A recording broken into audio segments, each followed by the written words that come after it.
Alright, I removed all the frets and I removed the finish and I fixed the radius using this radius sanding block right here. It's a 9.5 inch radius, and I started with an 80 grit.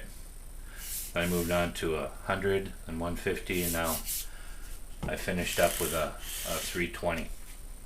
So it's as good as new. No more hump in the neck.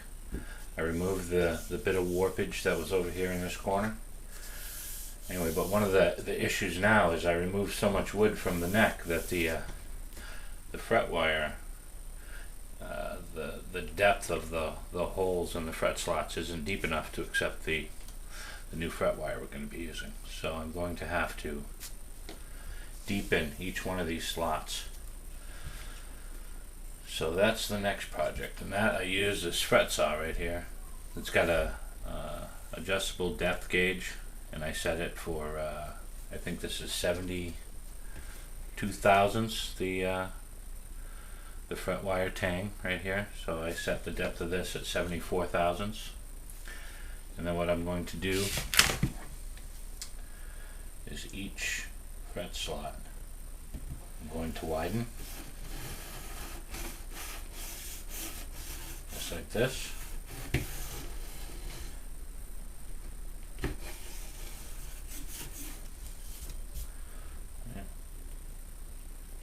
Saw is very sharp and makes a good job of it.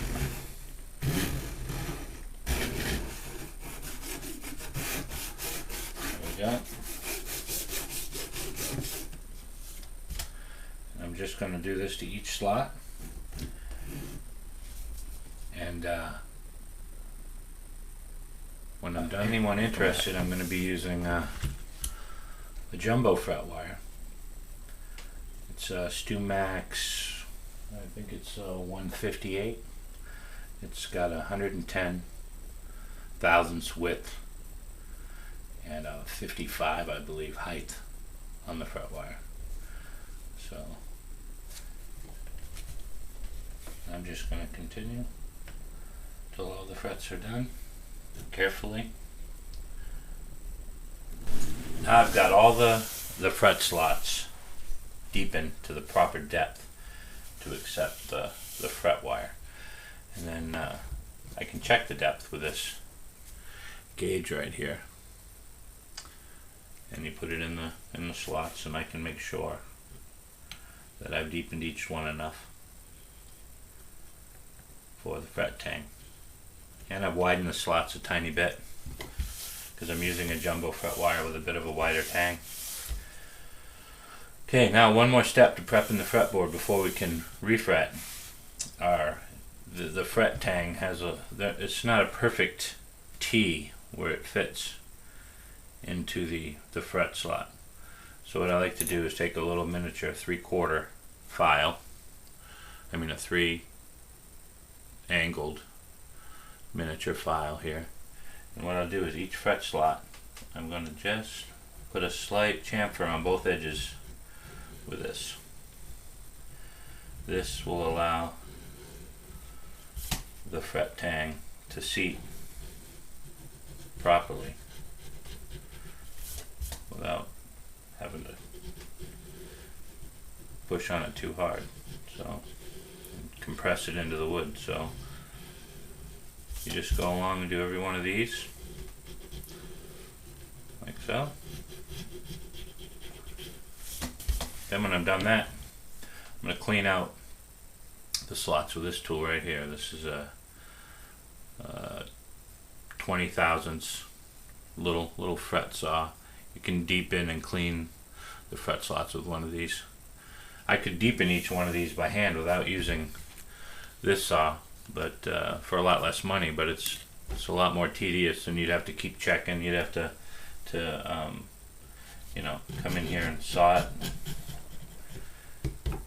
then check it with a fret or this here until you had each one the same, but that's a pain in the neck. So if you're going to do more than one refret, it's worth investing in one of these here. So after I do that, I'm going to clean out all the slots with all the sawdust, clean them up. And we can start the refret. I don't know how well it shows up, but here's a close-up of the file that I use to chamfer the edges. And here's a real close-up of the fret slot. Maybe you can see the bit of a bevel right here on the Now, one more thing before we fret this. I'm going to put the frets in, and then I'm going to put the finish, the nitrocellulose lacquer, over the whole thing, just like they do at Fender. But where this neck is aged, because this is an early 90s neck, you can see the color difference up here at the neck and the sides. See, it's aged quite a bit. Now when I've sanded the top, it's 10 shades lighter here, so I've got to try to stain the age back into this and make it look good. So what I've done is I'm using an aniline dye. Aniline dyes here, they're a powdered dye mixed with alcohol. I've got yellow, brown, and amber.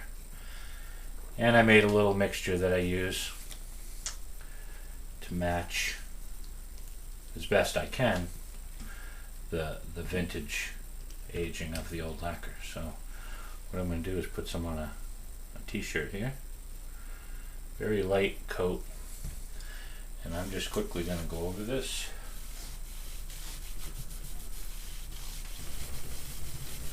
Rub it in.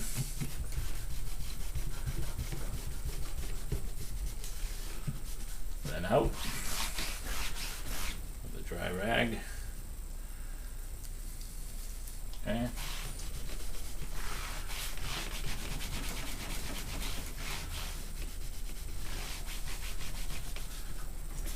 Where it's a bit dark here, I'm going to hit this again with the 320 just to sand off a bit of this.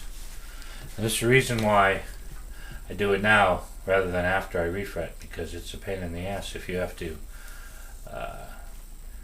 if it's too dark or the shade isn't right now. I can just sand this back a little. It's going to be a little bit lighter and it's going to match perfectly right here. But if I had the frets all in here, I'd have to do it in between each fret and it would be a nightmare.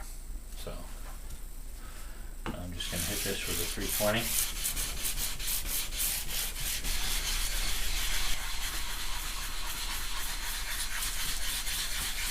And you just keep working it until you think you got it where you want it. You can always add more to darken it up. It's best to go in stages like this. I think that's looking pretty good. Alright. Now I'm quickly just going to clean these slots out again.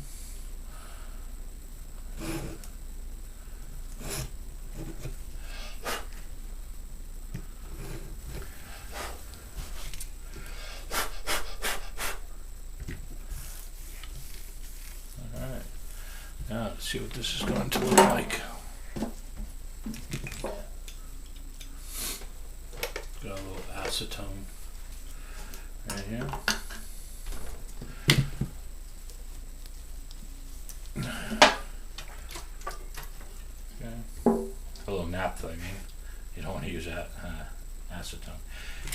You take some naphtha, rub it on here, and this is what it's going to look like after I get the lacquer on there. And you can see that it's pretty accurate. Looks like it's 15-20 years old.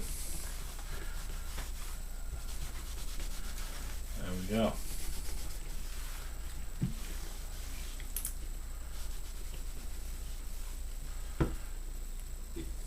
I think that's going to be perfect.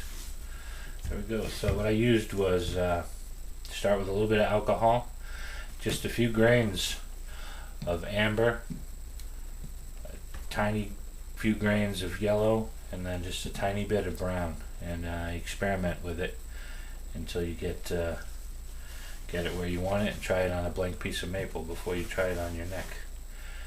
And